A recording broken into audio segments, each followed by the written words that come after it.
মহালয়ার সকালে আজ চারিদিকে আলোর বেনু।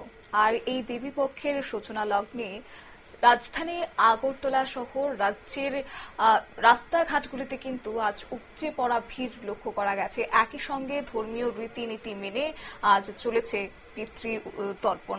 অবশ্য দেবীপক্ষের 15 দিন চলে পিতৃপক্ষ। ভাদ্র মাসের পূর্ণিমা তিথি থেকে আশ্বিন মাসের কৃষ্ণপক্ষের অমাবস্যা তিথি হল পিতৃপক্ষের সময়। তারপরেই শুরু হয়ে যায় দেবীপক্ষ এবং পিতৃপক্ষের সময় পূর্বপুরুষদের স্মরণ করা হয়, তাদের সন্তুষ্ট করার জন্য এবং আত্মার শান্তির জন্য তর্পণ, পিণ্ডদান, শ্রাদ্ধ কর্ম করা হয়ে থাকে। শাস্ত্রমতে পূর্বপুরুষেরা এই সময়ে মর্তে নেমে এসে তাদের বংশধরদের থেকে জল গ্রহণ করেন। সেদিক থেকে লক্ষ্য রেখে আজ সকালে বিভিন্ন দিঘি তথা জলাশয়ে দেখা যায় পিতৃপুরুষদের উদ্দেশ্যে তর্পণ করা। এবং সেই দৃশ্য ব্যতিক্রম হয়নি রাজধানী আগরতলার ক্ষেত্র, কারণ রাজধানী আগরতলার লক্ষ্মীনারায়ণ বাড়ির যে দিঘি রয়েছে সেই দিঘির কিন্তু চলেছে পিতৃতর্পণ। ভোর রাত্রি থেকে শুরু হয়েছে লক্ষ্মীনারায়ণ বাড়িতে ভিড় জমা এবং তারপরে সেখানে পিতৃতর্পণ করতে জড়ো হন হাজারো মানুষ।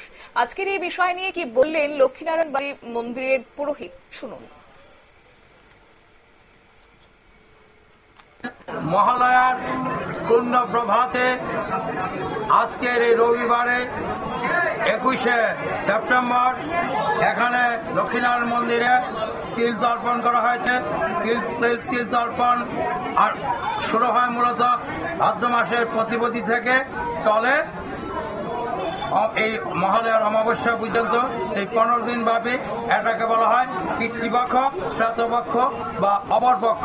এই সময় আমাদের পূর্বপুরুষগণ মর্তলোকে নেমে আসেন এবং তারা জলের প্রত্যাশা করেন।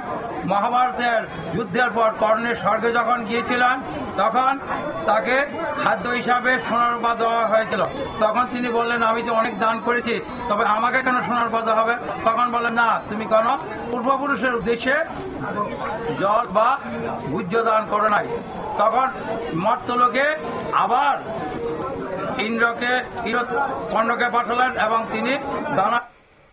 আপনারা শুনলেন পুরোহিতের বক্তব্য এবং সেই যে রীতি কিংবা শাস্ত্র মতে যে পিতৃতর্পণের একটা লক্ষ্য রয়েছে সেই বিষয়টা তিনি তুলে ধরেন।